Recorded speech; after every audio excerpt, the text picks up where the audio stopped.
Hello friends, knowledge मंडली में आप सभी का स्वागत है। आपकी तैयारी को लगातार और अनवरत जारी रखते हुए condemnation and disposal in NVS की पार्ट को आगे बढ़ाते हुए एनवीएस स्कीम 35 में हम आगे चर्चा करेंगे। Values of condemnation in JNV level, approval value from RO, process of condemnation committee at JNV RO headquarter level, यानी कि condemnation, disposal and write off पर आधारित क्वेश्चंस को आगे बढ़ाते हुए देख लेते हैं। नवोदय सिस्टम पर आधारित क्वेश्चन सीरीज धौलागढ़ माता सीरीज पार्ट 35 का पहला question 661, at which level of authority can surplus articles be disposed of after ensuring they are not required in any other Jawahar Navodaya Vidyalaya, यानी कि जेएनवी। ये सुनिश्चित करने के बाद किसी अन्य जवाहर नवोदय विद्यालय जेएनवी में अतिरिक्त वस्तुओं की आवश्यकता नहीं है। प्राधिकरण के किस स्तर पर अधिशेष वस्तुओं का निपटान किया जा सकता है। क्वेश्चन को आप समझ लीजिए कि कोई जेएनवी टेम्परेरी जगह पर चल रही थी, उसको परमानेंट साइट पर शिफ्ट किया जा रहा है। तो टेम्परेरी साइट में जो आइटम थे वो सरप्लस आइटम हो सकते हैं, उनको शिफ्ट करना है, परमानेंट साइट पर शिफ्ट करना है। तो कुछ आइटम है वो शिफ्ट करने होंगे या नहीं करने होंगे, कुछ डिस्पोज ऑफ करने होंगे, या कुछ आइटम है जो सरप्लस हो गए हैं, एक्स्ट्रा हो गए हैं, उनको दूसरे जेएनवी में शिफ्ट करना है। क्वेश्चन में बताया गया है कि सरप्लस आर्टिकल्स है उनको डिस्पोज ऑफ करना है, क्योंकि दूसरी जेएनवी में उन आर्टिकल्स की आवश्यकता नहीं है। तो क्या करना होगा, किस स्तर के अधिकारी हैं, कौन से लेवल के अधिकारी हैं जो सरप्लस आर्टिकल्स को डिस्पोज कर सकते हैं। क्या जेएनवी लेवल के होंगे, रीजनल ऑफिस लेवल के होंगे, हेडक्वार्टर लेवल के होंगे, क्लस्टर इंचार्ज एसी लेवल के अधिकारी होंगे, कौन होंगे जो ये सुनिश्चित करने के बाद में कि किसी अन्य जवाहर नवोदय विद्यालय जेएनवी में अतिरिक्त वस्तुओं की आवश्यकता नहीं है। प्राधिकरण के किस स्तर पर अधिशेष वस्तुओं का निपटान किया जा सकता है। सही उत्तर हमारा हो जाएगा बी हो जाएगा। रीजनल ऑफिस लेवल के अधिकारी हैं, ये सुनिश्चित करेंगे कि किसी अन्य जवाहर नवोदय विद्यालय में अतिरिक्त वस्तुओं की आवश्यकता नहीं है और उनका निपटान किया जा सकता है, मतलब कि डिस्पोज ऑफ किया जा सकता है। सही उत्तर हमारा हो जाएगा बी हो जाएगा। अगला सवाल देख लेते हैं 662। When can an unserviceable article that has not completed its lifespan be considered for condemnation at विद्यालय लेवल। एक अनुपयोगी वस्तु जिसने अपना जीवन काल यानी कि लाइफ स्पैन पूरा नहीं किया है, उसे विद्यालय स्तर पर कब निस्तारित किया जा सकता है। ऑप्शन आप देख लीजिए कौन सा उत्तर ठीक हो जाएगा। अनसर्विसेबल आर्टिकल है और उसने अपना लाइफ स्पैन कंप्लीट नहीं किया है, परंतु उसको कंडमनेशन कौन सी कंडीशन में किया जा सकता है, स्कूल लेवल पर, जेएनवी लेवल पर। ऑप्शन आपने देख लिया है, सही उत्तर हमारा हो जाएगा बी हो जाएगा। When it is beyond economic repair, मतलब कि उसको रिपेयर करवाना खर्चीला होगा, किफायती नहीं होगा, तो उन परिस्थितियों में अनसर्विसेबल होने के बाद में उसकी लाइफ स्पैन खत्म नहीं हुई है, फिर भी हम उसको क्या करेंगे, डिस्पोज कर सकते हैं, कंडमनेशन कर सकते हैं, क्योंकि उसको रिपेयर करवाना, उसकी मरम्मत करवाना किफायती नहीं होगा। सही उत्तर हमारा हो जाएगा बी हो जाएगा। अगला सवाल देख लेते हैं 663। Which level of authority has the power to dispose of unserviceable articles that have not completed their lifespan and are beyond economic repair with a cost exceeding rupees 50,000 per article? NVS में किस स्तर के पास उन अनुपयोगी वस्तुओं का निपटान करने की शक्ति है जिन्होंने अपना जीवन काल पूरा नहीं किया है और प्रति वस्तु 50,000 रुपये से अधिक की लागत पर आर्थिक मरम्मत से परे है, मतलब कि उनकी कीमत है 50,000 रुपये से अधिक है और उनका लाइफ स्पैन है वो अभी कंप्लीट नहीं हुआ है, और तीसरी कंडीशन है कि वो अनसर्विसेबल हो गए हैं। साथियों क्वेश्चन को समझिए, पहली कंडीशन है कि 50,000 रुपये से अधिक की कीमत उस वस्तु की है, साथ में उसका लाइफ स्पैन कंप्लीट नहीं हुआ है, और तीसरी कंडीशन है कि वो अनसर्विसेबल हो गया है, और चौथी बहुत ही अच्छी कंडीशन है कि बियॉन्ड इकोनॉमिक रिपेयर है, मतलब कि उसको ठीक करवाना उचित नहीं है, उसमें ज्यादा खर्चा बैठ रहा है, उसकी मरम्मत है वो किफायती नहीं है। तो चार कंडीशंस हैं, इन चारों कंडीशंस में उन आइटम को कंडमनेशन करने का पावर किसके पास में है, आपने ऑप्शन देख लिए हैं, कौन सा उत्तर ठीक हो जाएगा। इस प्रकार के आइटम को किस स्तर पर कंडमनेशन किया जा सकता है, जेएनवी लेवल पर, रीजनल ऑफिस लेवल पर, हेडक्वार्टर लेवल पर, क्लस्टर इंचार्ज एसी लेवल पर। सही उत्तर हमारा हो जाएगा बी हो जाएगा। रीजनल ऑफिस लेवल पर किया जा सकता है, आरओ लेवल पर किया जा सकता है, आपको पता है कि आइटम है वो 50,000 रुपये से ज्यादा की कीमत के हैं और अनसर्विसेबल हो गए हैं, साथ में ही उनका लाइफ स्पेन भी अभी बचा हुआ है। परंतु कंडीशन क्या है कि वो बियॉन्ड इकोनॉमिक रिपेयर है, मतलब कि किफायती नहीं है। अगर उनको रिपेयर करवाया जाए तो वो किफायती नहीं है। तो सही उत्तर क्या हो जाएगा? आरओ लेवल के अधिकारी हैं, इनका निपटान के लिए पावर दे सकते हैं, अथॉरिटी दे सकते हैं। आरओ लेवल के अधिकारियों के पास में ये शक्ति है, अथॉरिटी है। सही उत्तर हमारा हो जाएगा बी हो जाएगा। क्वेश्चन देख लेते हैं 664। Who is responsible for heading the committee for the disposal of unserviceable items due to negligence, fraud, theft, mischief और मिसिंग इन जेएनवी? जेएनवी में लापरवाही, धोखाधड़ी, चोरी, शरारत, गुमशुदगी के कारण अनुपयोगी वस्तुओं के निपटान के लिए समिति का नेतृत्व करने के लिए कौन जिम्मेदार है? तो यहाँ पर आइटम है वो नॉर्मल अनसर्विसेबल नहीं हुआ है। लापरवाही की वजह से, धोखाधड़ी की वजह से, चोरी की वजह से या किसी शरारत या गुमशुदगी के कारण वस्तु अनुपयोगी हो गई है। उसके निपटान के लिए समिति का नेतृत्व यानी कि चेयरमैन कौन होंगे कमेटी के? Principal of JNV, cluster incharge AC, OEM, headquarter level officer. Committee के चेयरमैन कौन होंगे? सही उत्तर हमारा हो जाएगा बी हो जाएगा, cluster incharge AC. Cluster incharge AC हैं, वो चेयरमैन होंगे। कौन से प्रकार के आइटम के डिस्पोजल के लिए? अनसर्विसेबल आइटम हो गया है due to negligence, fraud, theft, mischief और मिसिंग। सही उत्तर हमारा हो जाएगा बी हो जाएगा। अगले सवाल देख लेते हैं 665। What type of certificate is required to confirm that an unserviceable article is beyond economic repair and can be considered for condemnation at the विद्यालय लेवल? यह पुष्टि करने के लिए किस प्रकार के प्रमाण पत्र की आवश्यकता है कि एक अनुपयोगी वस्तु आर्थिक मरम्मत से परे है और विद्यालय स्तर पर निस्तारण के लिए विचार किया जा सकता है? तो इस प्रकार का प्रमाण पत्र कौन दे सकता है कि इसको ठीक करवाना ठीक नहीं है, आर्थिक मरम्मत है उसकी नहीं है, उचित नहीं है, किफायती नहीं है, और उस आइटम का निपटान विद्यालय स्तर की कमेटी में किया जा सकता है। परंतु विद्यालय स्तर यानी कि जेएनवी स्तर की कमेटी है वो क्या करेगी? एक प्रमाण पत्र लेगी, सर्टिफिकेट लेगी। ये सर्टिफिकेट कौन जारी करेगा? आपने उत्तर देख लिया है, ऑप्शन देख लिया है। सही उत्तर क्या हो जाएगा? सही उत्तर हमारा हो जाएगा बी हो जाएगा, सर्टिफिकेट फ्रॉम ओईएम और ऑथराइज्ड वर्कशॉप सर्विस सेंटर। यानी कि ओरिजिनल इक्विपमेंट मैन्युफैक्चरर या ऑथराइज्ड वर्कशॉप सर्विस सेंटर है, वो ये बताएगा कि वस्तु है वो आर्थिक मरम्मत से परे है, यानी कि उसकी मरम्मत करना किफायती नहीं है। तो ये प्रमाण पत्र दिया जाएगा इसके द्वारा, ओईएम के द्वारा या सर्विस सेंटर के द्वारा। तब जाकर के विद्यालय स्तर पर इस आइटम का निपटान किया जा सकता है। सही उत्तर हमारा हो जाएगा बी हो जाएगा। डियर फ्रेंड्स, एनवीएस स्कीम पर आधारित क्वेश्चन सीरीज धौलागढ़ माता सीरीज के क्वेश्चंस आपको पसंद आ रहे हैं तो लाइक बटन दबाइए, अपने यार दोस्तों को जरूर बताइए, क्योंकि इस प्रकार की यूनिक सीरीज दूसरी जगह आपको कहीं नहीं मिलने वाली है। आप कमेंट भी कर सकते हैं। अगला सवाल देख लेते हैं 666। हाउ कैन मिसिंग और stolen articles of any value be return of according to the condemnation guidelines? निस्तारण दिशा निर्देशों के अनुसार किसी भी मूल्य की गुम या चोरी हुई वस्तुओं को कैसे बट्टे खाते में डाला जा सकता है, मतलब कि उनको राइट ऑफ किया जा सकता है? बहुत ही अच्छा क्वेश्चन है।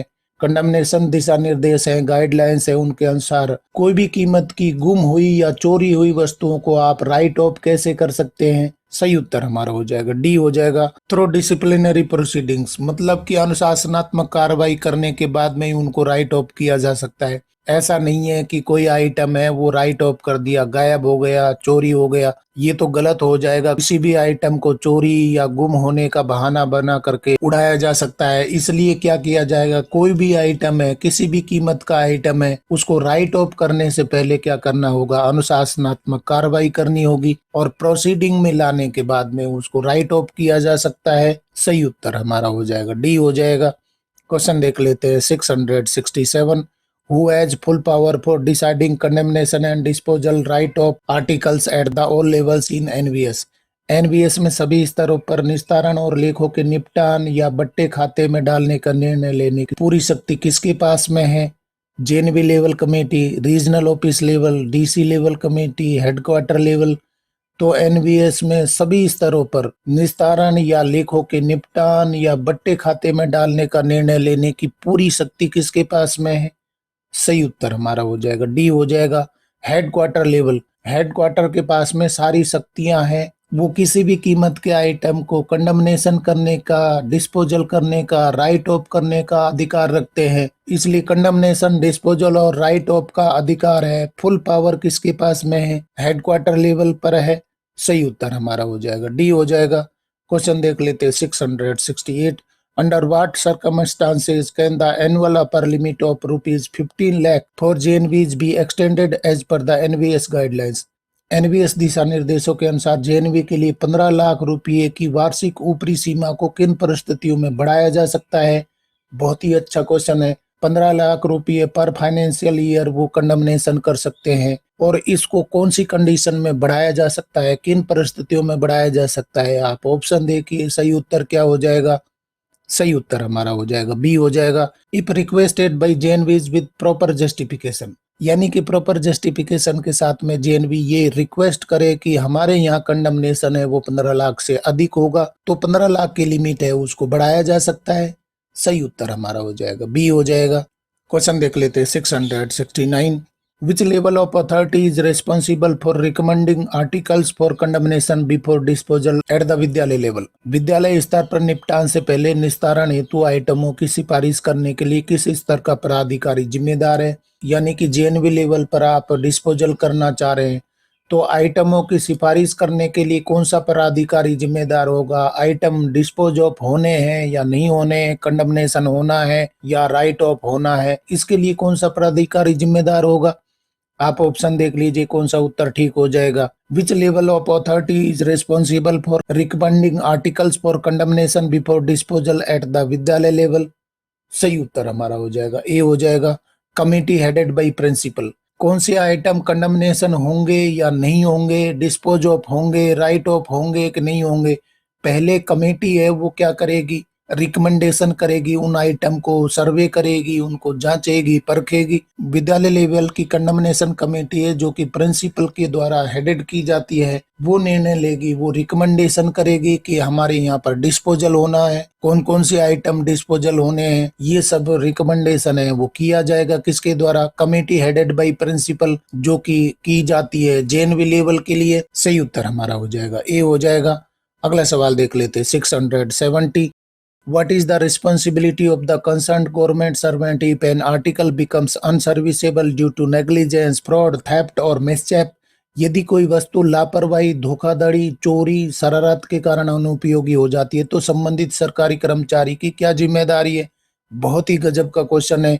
No action needed, immediate disposal, fix responsibility through a committee, transfer to another location. Question में बताया गया है कि कोई वस्तु अनुपयोगी हो गई है, क्यों हुई है? लापरवाही की वजह से, धोखाधड़ी की वजह से, चोरी की वजह से, शरारत की वजह से, तो संबंधित सरकारी कर्मचारी की क्या जिम्मेदारी हो जाएगी? सही उत्तर हमारा हो जाएगा सी हो जाएगा।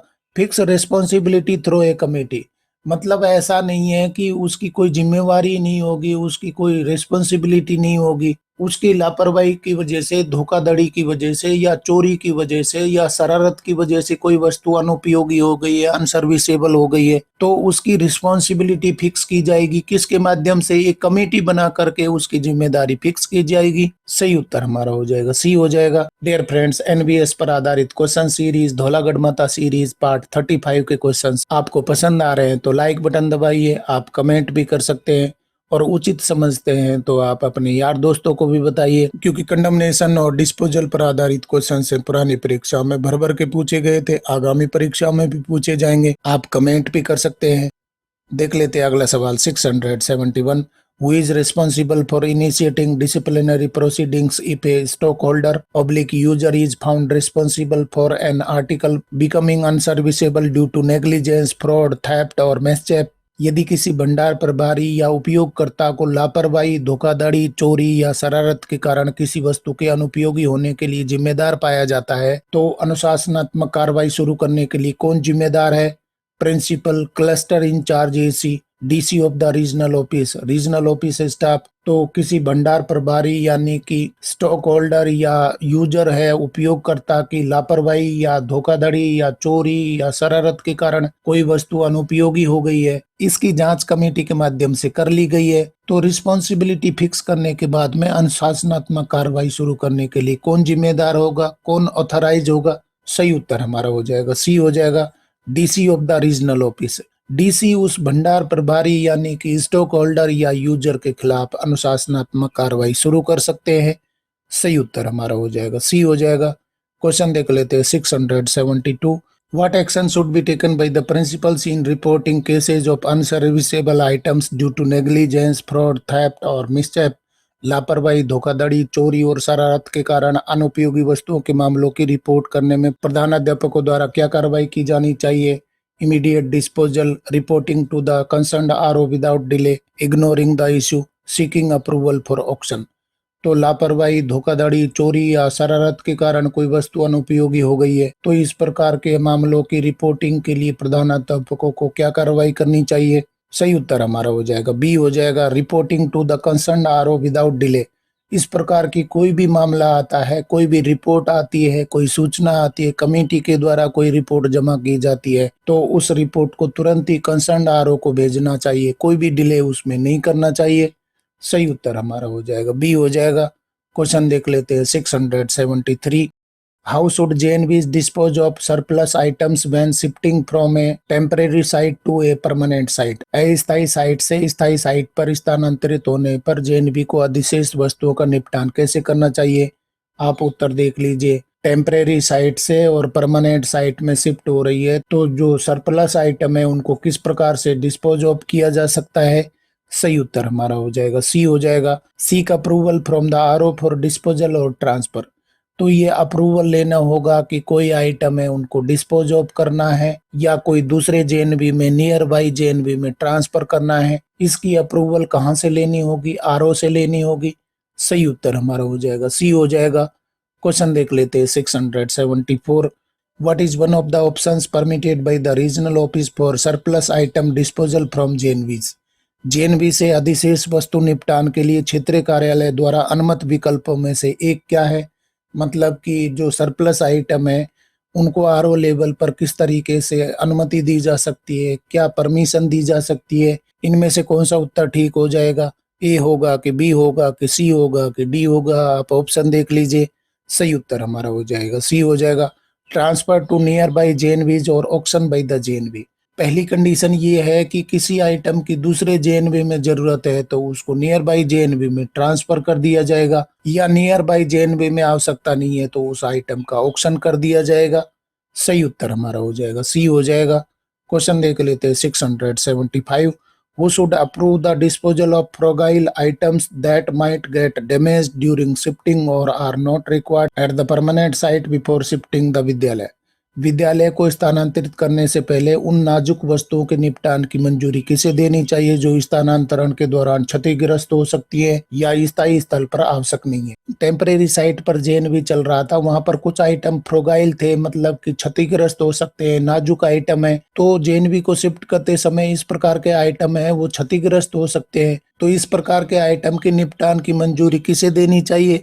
सही उत्तर हमारा हो जाएगा डी हो जाएगा, deputy commissioner of the RO. Concerned DC है वो क्या करेंगे? परमिशन देंगे। किस प्रकार के आइटम के लिए? फ्रगाइल आइटम के लिए, क्योंकि ये नाजुक वस्तु है और इनको अगर हम ट्रांसपोर्ट करेंगे तो वो टूट सकते हैं, क्षतिग्रस्त हो सकते हैं, तो उनको क्या करना होगा? डिस्पोज ऑफ करना होगा। सही उत्तर हमारा हो जाएगा डी हो जाएगा, deputy commissioner of the RO. Dear friends, NVS पर आधारित क्वेश्चन सीरीज धौलागढ़ माता सीरीज पार्ट 35 में हम कर रहे हैं कंडमनेशन और डिस्पोजल ऑफ आइटम्स। ये क्वेश्चन है पुरानी परीक्षा में पूछे गए थे, आगामी परीक्षा में भी पूछे जाएंगे। आज के क्वेश्चंस पसंद आ रहे हैं तो लाइक बटन दबा दीजिए, और आपको लगता है तो अपने यार दोस्तों को भी शेयर कर दीजिए।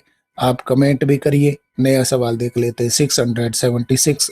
What is the maximum cost limit per article for unserviceable and obsolete articles that can be disposed of at the विद्यालय level by the principal? अनुपयोगी और अप्रचलित वस्तुओं के लिए प्रति वस्तु अधिकतम लागत सीमा क्या है जिसका निपटान प्रधानाचार्य द्वारा विद्यालय स्तर पर किया जा सकता है? ₹30,000, ₹40,000, ₹50,000, ₹60,000। अनुपयोगी है, अप्रचलित वस्तु है और प्रत्येक वस्तु की लागत है वो 50,000 रुपये की सीमा में है, तो विद्यालय स्तर पर प्राचार्य के द्वारा उनका निपटान किया जा सकता है। कौन सी कीमत की वस्तुओं के लिए?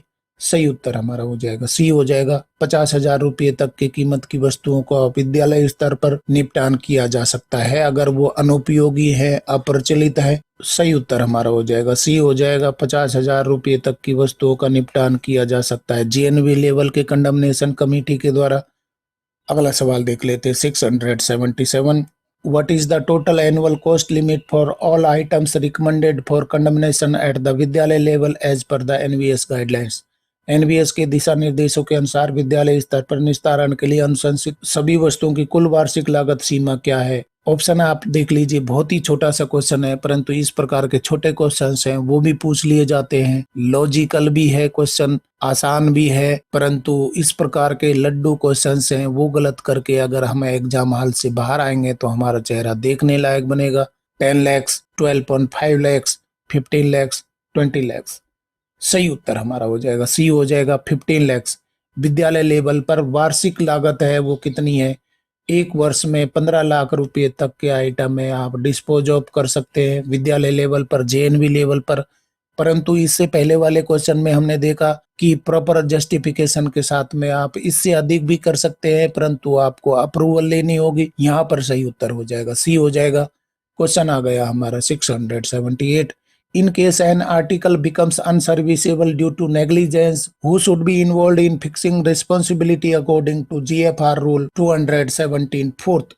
यदि कोई वस्तु लापरवाही के कारण अनुपयोगी हो जाती है तो जीएफआर नियम 217(4) के अनुसार जिम्मेदारी तय करने में किसे शामिल किया जाना चाहिए? Local community members, committee headed by cluster incharge AC, state government officials only, federal government representatives only. सही उत्तर क्या होना चाहिए? कोई वस्तु लापरवाही के कारण अनुपयोगी हो गई है तो जीएफआर नियम 217(4) के अनुसार जिम्मेदारी तय करने में किसे शामिल किया जाना चाहिए? सही उत्तर हमारा हो जाएगा बी हो जाएगा, committee headed by cluster incharge AC. जो कमेटी बनेगी उसके चेयरमैन कौन होंगे? क्लस्टर एसी होंगे। सही उत्तर हमारा हो जाएगा बी हो जाएगा। अगला सवाल देख लेते हैं 679। What may happen if there is a delay in reporting cases of unserviceable items due to negligence, fraud, theft और mischief? यदि लापरवाही, धोखाधड़ी, चोरी और शरारत के कारण अनुपयोगी वस्तुओं के मामलों की रिपोर्ट करने में देरी हो तो क्या हो सकता है? आप ऑप्शन देख लीजिए, बहुत ही अच्छा क्वेश्चन है। लापरवाही की वजह से, धोखाधड़ी की वजह से, चोरी की वजह से, शरारत की वजह से कोई वस्तु अनुपयोगी हो गई है तो इस प्रकार के मामलों की रिपोर्ट करने में अगर देरी हो जाती है तो क्या कार्रवाई हो सकती है, क्या हो सकता है? सही उत्तर आप देख लीजिए कौन सा ऑप्शन ठीक हो जाएगा। ऑप्शन आप देख लीजिए, ऑप्शन यहाँ पर मैं आपको पढ़ के नहीं सुना रहा हूँ। सही उत्तर क्या हो जाएगा? सही उत्तर हमारा हो जाएगा सी हो जाएगा, अप्रोप्रिएट डिसिप्लिनरी एक्शन में बी टेकन। अगर लापरवाही की वजह से, धोखाधड़ी की वजह से, चोरी की वजह से, शरारत की वजह से, इन कारणों से अनुपयोगी हो गई है तो इसकी रिपोर्ट करनी होगी। कमेटी बना करके तुरंत आरओ को रिपोर्ट करना होगा। परंतु रिपोर्ट करने में अगर देरी हो जाती है तो क्या किया जाएगा? उचित कार्रवाई की जाएगी, उचित अनुशासनात्मक एक्शन लिया जा सकता है। सही उत्तर हमारा हो जाएगा सी हो जाएगा, अप्रोप्रिएट डिसिप्लिनरी एक्शन में बी टेकन। और साथियों देख लेते हैं एनवीएस स्कीम पर आधारित धौलागढ़ माता सीरीज पार्ट 35 का अंतिम सवाल 680। What is the recommended time frame for disposing of cases related to unserviceable items due to negligence, fraud, theft और mishap upon receipt of reports by JNVs? JNV द्वारा report प्राप्त होने पर लापरवाही, धोखाधड़ी, चोरी या शरारत के कारण अनुपयोगी वस्तुओं से संबंधित मामलों के निपटान के लिए अनुशंसित समय सीमा क्या है? बहुत ही अच्छा क्वेश्चन है। जेएनवी ने कमेटी बना करके रिपोर्ट कर दी है कौन से आइटम के लिए जो लापरवाही, धोखाधड़ी, चोरी या शरारत के कारण अनुपयोगी हुए हैं, तो आरओ को या उच्च अधिकारियों को कितने समय के अंदर उस मामले का निपटान करना होगा? Within 1 week, within 1 month, within 3 months, no specific time frame mentioned. तो क्या उत्तर ठीक हो जाएगा? कौन सा उत्तर ठीक होगा? सही उत्तर हमारा हो जाएगा बी हो जाएगा, विद इन 1 मंथ। 1 महीने के अंदर ये कार्रवाई है वो निपटानी होगी, क्योंकि जेएनवी स्तर पर कमेटी बना करके लापरवाही, धोखाधड़ी, चोरी या शरारत के कारण कोई आइटम अनुपयोगी हो गया था उसकी रिपोर्ट कर दी है, तो इस मामले को निपटाने के लिए उच्च अधिकारियों के पास में कितना समय दिया गया है? 1 महीने में वो कार्रवाई है वो हो जानी चाहिए, मामला है वो निपट जाना चाहिए। सही उत्तर हमारा हो जाएगा बी हो जाएगा। इस तरीके से साथियों एनवीएस स्कीम पर आधारित क्वेश्चन सीरीज धौलागढ़ माता सीरीज पार्ट 35 के अंतिम क्वेश्चन तक हम पहुंच गए हैं। अभी तक हमने 680 क्वेश्चन हैं कंप्लीट कर लिए। ये क्वेश्चंस बिल्कुल एनवीएस स्कीम है, मतलब कि रेजिडेंशियल सिस्टम पर आधारित है। जो भी आपके टॉपिक है वो एनवीएस में आते हैं वो सारे कवर किए जा रहे, यानी कि सभी टॉपिक को कवर किया गया है इन क्वेश्चंस में। आगे भी क्वेश्चंस लाए जाएंगे। आप नॉलेज मंडली पर बने रहिए क्योंकि ये क्वेश्चंस हैं आपकी आगामी परीक्षा में पूछे जाएंगे। आज के डिस्कशन में कंडमनेशन और डिस्पोजल पर आधारित क्वेश्चंस हमने किए थे। इससे पहले वाली सीरीज में भी हम कंडमनेशन और डिस्पोजल कर रहे हैं, यानी कि एक एक टॉपिक को डीपली हम डिस्कस कर रहे हैं। अगर आपको लगता है कि कोई सा टॉपिक छूट रहा है तो आप कमेंट करिए। और डियर फ्रेंड्स, आज के क्वेश्चंस पसंद आए तो लाइक शेयर करें, और इसके साथ में नॉलेज मंडली को सब्सक्राइब करना तो बहुत ही जरूरी है, क्योंकि नॉलेज मंडली is the right choice. Thank you very much.